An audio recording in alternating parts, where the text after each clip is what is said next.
जय हिंद साथियों, स्वागत है आपका अपने यूट्यूब चैनल संदीप क्लासेस पर। आज की वीडियो में हम लोग देखेंगे कि यूपी पीसीएस के 2023 का नोटिफिकेशन आ चुका है और उसके बारे में थोड़ी बहुत डिटेल देखेंगे कि क्या क्या चीज़ें मांगी गई हैं और क्या क्या बदलाव हुए हैं। बहुत सारे बदलाव हुए हैं यूपी पीसीएस के मेंस में। हम लोग देखेंगे कि यूपी पीसीएस का जो नोटिफिकेशन आया था वो 1 मार्च को आ गया था और जो फॉर्म शुरू होने की डेट थी वो 3 मार्च से स्टार्ट हो गए हैं। अब फॉर्म भरे जा सकते हैं पीसीएस के। तो यहाँ पे स्टार्टिंग हमारे फॉर्म की 3 मार्च को हो गई थी और ये अंतिम आखिरी जो तारीख है वो 3 मार्च तक है, यानी लगभग 1 मंथ का टाइम जो है वो भरने का दिया गया है यूपी पीसीएस का। तो जिनको फॉर्म भरना है वो मतलब 10 से 15 दिन के बीच में भर दें, क्योंकि आगे चल कर के साइट शायद बिजी भी हो जाती है सर।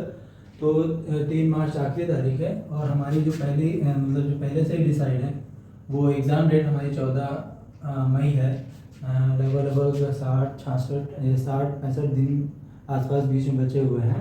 तो जिनको तैयारी करना है वो अपनी तैयारी स्टार्ट कर दें। और इसकी जो पदों की संख्या आई है वो 173 अप्रॉक्स आई है। कभी कभी संख्या बढ़ भी जाती है, तो संख्या पे ध्यान ना दें। 1 सीट चाहिए सबको और उसी पे पेपर देना है। तो यानी जिनको फॉर्म भरना है वो 3 मार्च से स्टार्ट हो चुका है और आखिरी डेट जो है वो 3 अप्रैल है। मतलब 1 महीना लगभग दिया गया है और इसमें सीट बढ़ भी सकती हैं, तो उस पर ध्यान ना दें। तो इसका जो एडमिट कार्ड हो सकता है कि वो मई के स्टार्टिंग में हमारा एडमिट कार्ड आ जाए और परीक्षा जो टेंटेटिव डेट है उसी पे ही होगा। उसके बाद तो देखिए इसके चरण क्या होते हैं पीसीएस के। जिन लोगों को नहीं पता है, जिनको पता है कोई बात नहीं, जिनको नहीं पता है उन 3 चरणों में पेपर होता है। इसका प्री, मेंस और इंटरव्यू। तो इसमें प्री मेंस का जो पेपर है वो जो प्री का पेपर GS1 का होता है और GS2 का पेपर होता है। ये जैसे होते थे वैसे ही होंगे, इनमें कोई चेंजेस नहीं हुए हैं, ठीक है। उसके बाद आता है मेंस का। मेंस में 4 पेपर होते थे प्लस 2 एक ऑप्शनल सब्जेक्ट होता था। जो भी कोई सब्जेक्ट जो सेलेक्ट करना होता था वो ऑप्शनल सब्जेक्ट हटा करके, ठीक है, फर्स्ट, सेकेंड, थर्ड और फोर्थ जो इनके जो पेपर होंगे इनमें कोई बदलाव नहीं हुए हैं, ठीक है। लेकिन इनमें जो यूपी वाले क्वेश्चन जो टॉपिक आते थे वो अब इनमें नहीं पूछे जाएंगे। इनका सिलेबस भी आज यूपी पीसीएस का सिलेबस भी आ गया है कि इनका जो पेपर 5 और पेपर 6 का जो सिलेबस है वो भी वेबसाइट पे पड़ गया। तो जिनको देखना है वो देख सकते हैं क्या क्या पूछा जाएगा।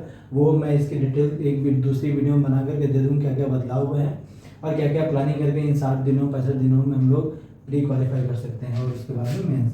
तो ऑप्शनल सब्जेक्ट में जो हटाया गया है वो जीएस पेपर 5 और जीएस पेपर 6 हटाया गया है।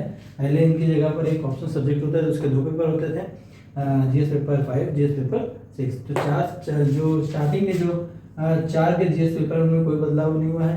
इनमें जो यूपी के टॉपिक वाले क्वेश्चन पूछे थे वही टॉपिक उठा करके टॉपिक नंबर 15, 16 और 18 टॉपिक हटा करके वो GS1 GS2 में जो कॉमा लिख करके आते थे वो सारे 5 और 6 के में ऐड कर दिए गए। तो उनको इसमें इन मतलब यूपी का एक स्पेशल पेपर होगा। ये ठीक भी है क्योंकि बाकी सारे जो स्टेट लेवल के जो पीसीएस के एग्ज़ाम होते हैं तो उनमें उनके स्टेट के बारे में पूछा जाता था। तो ये होता था कि यहाँ पे यूपी पीसीएस में बाहर के जो बच्चे होते थे वो क्वालिफाई करके अपनी सीट ले लेते थे। तो ये बढ़िया डिसीजन है और नए जो स्टूडेंट नए इस साल तैयारी कर रहे हैं उनके लिए भी बढ़िया है।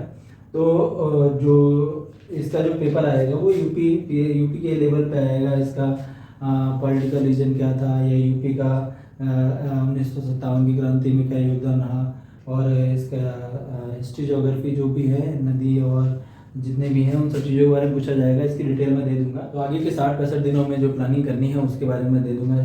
किस साल कितना किस सब्जेक्ट से पूछा गया मैं अगली वीडियो में बता दूंगा। और जो भी कोई अपडेट होगी यूपी पीसीएस को लेकर के वो इस यूट्यूब चैनल पर आपको मिलती रहेगी। तो आगे की वीडियोज़ और अपडेट जानने के लिए हमारे चैनल को सब्सक्राइब करिएगा, लाइक करिएगा और शेयर करिएगा। इसी साथ जय हिंद, जय भारत।